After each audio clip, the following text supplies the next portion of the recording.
manusia, coba bayangin. Wajar kan ketika kita merasa sedih, kehilangan pacar, kehilangan suami, istri, anak, pergi misalnya untuk selamanya. Siapa yang nggak sedih? Wajarlah sedih menurut Kis. Orang kita hewan aja kita sedih. Salam saya Mas Joko. Iya, halo Mas Joko. Orang kita kehilangan hewan aja sedih, apalagi kehilangan manusia. Jadi kalau hari ini ada orang yang kehilangan bapak, ibu, anak, pacarnya, suami, istrinya, ya wajarlah dia sedih, Kak. Orang aku mengingat aku kehilangan burung, anjing, kucing aja dulu aku gimana sedihnya. Iya kan? Kadang orang tuh gini, Kak. Dia menganggap ketika ada orang yang punya empati tinggi, dia merasa kita tuh lebay. Misalnya kakak pelihara anjing, kakak nangis tuh gara-gara anjing kakak mati, terus pasti dibilang sama orang yang gak punya empati gini, Kak. Ah, dasar lebay lu. Cuma anjing doang, nangis lu. Kalau gua mah biasa aja kali gitu mah. Entah banyak juga anjing yang lain. Nah, itu karena orang gak punya empati. Gini, Kak. Punya empati itu bagus, tapi secukupnya.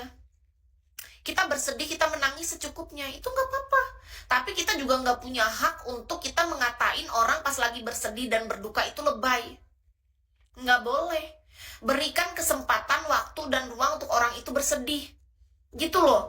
Nggak apa-apa, misalnya hari ini kita kehilangan orang tua atau anak, tapi kita nggak sedih, kita nggak nangis, nggak apa-apa. Menurutku nggak masalah. Karena tingkat empati orang kan beda-beda kadarnya. Ada yang tinggi, ada yang rendah. Jadi bukan masalah yang mana benar atau salah. Perbedaannya adalah cuma tingkat empati kita aja yang berbeda kadar. Ada yang kadarnya tinggi, ada yang kadarnya rendah gitu loh. Ada loh anak 4 orang misalnya, orang tuanya meninggal, yang satu nangis, yang tiga-tiganya biar aja biasa.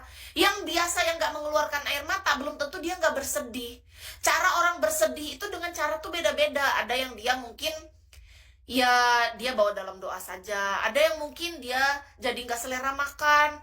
Ada yang mungkin dia yang biasanya melakukan aktivitas lebih aktif, dia jadi nggak terlalu aktif dalam beberapa bulan. Itu adalah proses sedihnya, dia beda dengan cara prosesnya. Jadi kita nggak boleh menghakimi satu sama lain. Cuman gara-gara ada yang bahkan sampai pingsan, Kak. Kakak pernah nggak kita datang nih ke pemakaman ada orang yang pingsan? Jangan bilang dia lebay, enggak, emang dia nggak kuat. Gitu loh. Ya loh. Ini bukan masalah marah-marah, Kak. Kis tuh cuma ingin meluruskan karena begitu banyak orang yang suka menghakimi gara-gara tingkat empati doang. Di dunia ini masih banyak orang yang memiliki kecerdasan emosional yang rendah, ya. Itu yang pertama. Setelah dia sadar bahwa dirinya itu emosionalnya rendah, harusnya dia belajar bahwa di dunia ini tingkat empati orang tuh memang beda-beda. Kalau dia merasa dia nggak punya empati, bukan berarti dia merasa punya hak untuk menghakimi orang yang punya empati lebih tinggi dibanding dia. Karena orang yang memang empatinya tipis, wajar, Kak. Biar dia anaknya, istrinya, suaminya mati, meninggal pun dia nggak akan nangis. Itu hal yang wajar, bukan berarti dia jahat. Gini loh, kalau jahat ya kalau dia yang melakukan gitu dengan sengaja ya kan, dia meracuni, dia apa, itu baru jahat. Tapi kalau misalnya istrinya, suaminya, anaknya meninggal dia nggak nangis, dia nggak jahat, Kak. Menurut Kis, dia cuma punya tingkat empatinya rendah aja dibanding orang pada umumnya gitu loh. Tapi bukan berarti juga dia punya hak untuk menghakimi. Ada yang orang sampai pingsan, ada yang sampai nangis terseduh-seduh. Ya biarin orang menjadi dirinya masing-masing gitu loh. Ada yang nangis ya biarkan, berarti dia empatinya lagi tinggi banget. Ada yang sampai pingsan, ya biarin, tolongin aja kalau kita bisa bantu gitu loh. Kalau ada yang nggak nangis sama sekali, ya udah biarin, belum tentu karena dia jahat. Gini loh, menurut Kis ya, pandanganku dari dulu, Kak. Orang datang ke pemakaman atau ke rumah duka, ada yang nangis ataupun enggak, bukan berarti yang nggak nangis itu penjahat loh. Enggak, belum tentu. Ya wajar aja, kenapa harus nangis rupanya? Nggak harus. Tapi kalau ada yang nangis juga, dia juga nggak salah. Ini bukan masalah salah atau benar, tapi masalah kita mesti saling menghargai perbedaan. Perbedaan cara berpikir, pola pikir kita, perbedaan cara kita merasakan sesuatu. Kita cuma belajar untuk saling menghargai di sana loh, respect itu loh kita bangun. Karena kebanyakan orang tuh, aduh, capek nih telinga aku, Kak. Misalnya di pemakaman aja adanya orang berantem, kalian pikir lah itu. Cuma gara-gara ada yang nangis, sibuk betul malah dibilangin sama satu, kamu kok nangis sih? Lebay. Kalian bayangin lah, lagi berkabung nih, ada yang sibuk ngatain yang nangis lebay. Ngapain baku hantam gitu? Dalam keadaan yang kayak gitu tuh kita jadi diri sendiri aja cukup. Nggak sampai ngerugiin orang. Jadi diri sendiri gitu loh. Nggak usah sibuk-sibuk ngurusin orang, ngurus diri sendiri aja nih belum becus. Ngurusin orang. Yang bikin aku tuh malas, tahu nggak Kak? Kenapa kalau dalam keadaan kayak gitu aja masih adanya orang sibuk-sibuk? Malas aku ikut berdramanya di sana. Aku langsung mengambil payung pulang aku. Tahu nggak? Gara-gara apa? Kasus kayak gitu gitulah. Karena dalam pikiran Kis, ketika kita dalam keadaan, kita harus tahu situasi dan kondisi ini loh. Keadaannya lagi happy nggak? Lagi orang sedih nggak? Kalau lagi orang sedih, anggap aja kita memang nggak bisa nangis, nggak keluar air mata, ya udah kita cukup mendoakan dalam hati udah bagus kan? Nggak usah punya mulut yang setajam itu untuk ngatain orang yang lain yang lagi bersedih. Tolong, tolong. Mood tuh bisa berubah gara-gara apa Kak? Menurut aku gini Kak, daripada kita sibuk-sibuk urusin orang-orang kayak gitu, udahlah kita jaga jarak. Aku pernah kan berada di titik kayak gitu, daripada aku pusing melihatin orang nih pada berantem, karena aku paling gak suka dengan kericuhan. Kis tuh tipe orang gak suka dengan kerusuhan Kak, dengan peperangan, dengan baku hantam, aku gak suka. Aku tuh suka sesuatu tuh yang damai gitu loh. Kalaupun mau dibicarakan ya diskusi. Apa nih masalahnya? Duduk perkaranya apa nih? Cari benang merahnya ke titik permasalahan di mana. Ada solusi di sana. Ngobrolin secara dewasa. Nggak usah bikin masalah yang seharusnya bukan masalah. Kalau aku udah merasa ini harusnya bukan masalah, tapi mereka bikin masalah. Kalau bisa pergi aku langsung. Mendingan kayak gitu. Udah sering. Aku datang ke mana, acara mana gitu kan. Ada nih sudah mulai-mulai kayak gini. Oh, pergi aku langsung. Kalau dulu enggak. Kalau dulu aku kayak masih punya pikiran, ya aku menjadi penengah lah atau apa, bicara baik-baik atau apa. Sekarang udah nggak ada energiku untuk itu Kak. Sejak tahun 2019 itu awal mula aku belajar untuk menjadi pribadi baru yang belajar cuek. Cuek itu apa? Bukan berarti kita nggak peduli total Kak. Kita mempedulikan untuk orang yang memang membutuhkan, orang yang memang layak untuk kita pedulikan.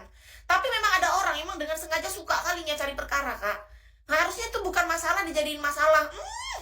Nggak tahan aku. Beneran. Aku sudah sering soalnya nemuin orang yang harusnya tuh masalahnya tuh yang ini malah berdua nih ikut baku hantam. Aduh, malasnya aku. Repot. Malah nambah-nambah perkara di situ. Harusnya kita tuh sama-sama ngerti satu sama lain loh. Bukannya sibuk ngebantuin orang yang lagi berduka atau ngebantuin orang yang lagi happy-happy. Nih kalau ada orang lagi senang-senang nih, ya kita nggak ikut senang lah. Ada orang lagi sedih, ya walaupun kita nggak nangis ya nggak apa-apa, tapi kita juga nggak punya hak untuk ngatain orang yang lain itu terlalu baper. Nggak perlu lebay lu, nangis cuma ibu lu doang mati gitu, lu cuma anak doang pergi selamanya gitu doang nangis lu. Kan bayangin lah ada orang kayak gitu, orang lagi berduka kehilangan anaknya selamanya, lalu ada yang nyeletuk, kenapa harus nangis? Namanya manusia itu kan memang ada saatnya lahir dan mati. Ya tahu. Tapi nggak harus digituin orang yang lagi berduka. Tuhan. Aku nggak masuk. Dan orang lagi berduka digitukannya. Ngapain nangis? Nanti bikin aja lagi anak yang baru. Kalian pikirlah. Bercanda di saat yang tidak tepat, Cok. Cuma anak mati doang sibuk betul katanya. Bikin aja lagi yang baru. Coba kalian pikir, kayak, hey, ada orang nih, seorang ibu menangisi anaknya pergi untuk selamanya. Tiba-tiba ada muncul orang dengan gampangnya, tinggal bikin baru lah. Kok, astaga. Tolong. Dunia ini cara kerjanya kayak apa? Ada orang kayak gitu. Ketika kita nggak punya empati, minimal kita nggak jadi mulut yang jadi belati.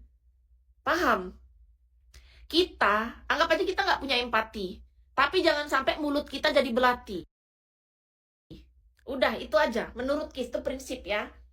Oke, kita nggak punya empati. Itu masih nggak bisa dikategorikan jahat. Tapi kalau kita sudah nggak punya empati, mulut jadi belati, malahan kita, nih hauma. Kak Iwan udah top up. Loh, iyalah. Iya, Kak.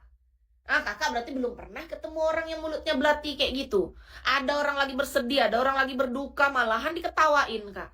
Belum pernah kan ketemu? Wah, kalau aku udah sering, Kak. Orang lagi sedih, orang berduka diketawain. Ada orang nih habis putus dari pacarnya diketawain. Ada orang nih habis ibunya pergi untuk selamanya, diketawain. Ah, lu mah gitu doang, sedih. Santai, kita happy-happy aja. Nyanyi kita, joget-joget. Gak usah terlalu sedih, biasa aja. Aku juga udah kehilangan bapak aku dan ibu aku dari lama. Aku juga udah ini, malah adu nasib. Malah yang satunya, aku aja biasa kok pas bapak ibuku cerai. Aku aja biasa kok waktu bapakku ini meninggalkan ibuku. Ini tentang hidupnya. Gini loh, ketika ada satu orang yang sedang luka baru, kita nggak punya hak untuk membandingkan apa yang sudah terjadi dan kita lewati dalam hidup kita. Artinya di sana kita nggak punya empati sama sekali. Kalau kita punya empati, kita cukup fokuskan ya, dia nih maunya apa? Dia mau didengarkah? Dia maunya dikasih ruang dan kesempatan kah untuk bersedih dulu gitu loh. Kita nggak boleh memaksakan orang ini untuk, kamu nggak boleh sedih. Ya udah kita happy-happy aja. Aku aja dulu gini-gini. Enggak kayak gitu caranya. Karena manusia tuh butuh waktu, ruang, dan tempat untuk dia diberikan kesempatan merasakan apa yang sedang dia alami, memproses. Hidup itu butuh proses, Kak. Kebanyakan orang, Kak Iwan makasih. Makasih ya, Kak. Banyakan orang karena dia merasa hidupnya, dirinya, dan cara berpikir dia kaku seperti ini, orang lain itu harus sama seperti dia. Kalau dia merasakan tidak ada kesedihan saat itu, ya orang ini juga harus nggak boleh sedih. Kalau dia merasa dia kuat saat kepergian bapak ibu kandungnya selamanya atau anaknya mati, orang lain ini juga harus kuat seperti dia. Padahal kekuatan orang beda-beda. Gitu loh. Ada orang yang terdekatnya dia nggak merasa, tapi ada orang yang memang harus nangis dulu. Ya kita saling menghargainya tuh di sana, itu pembelajarannya.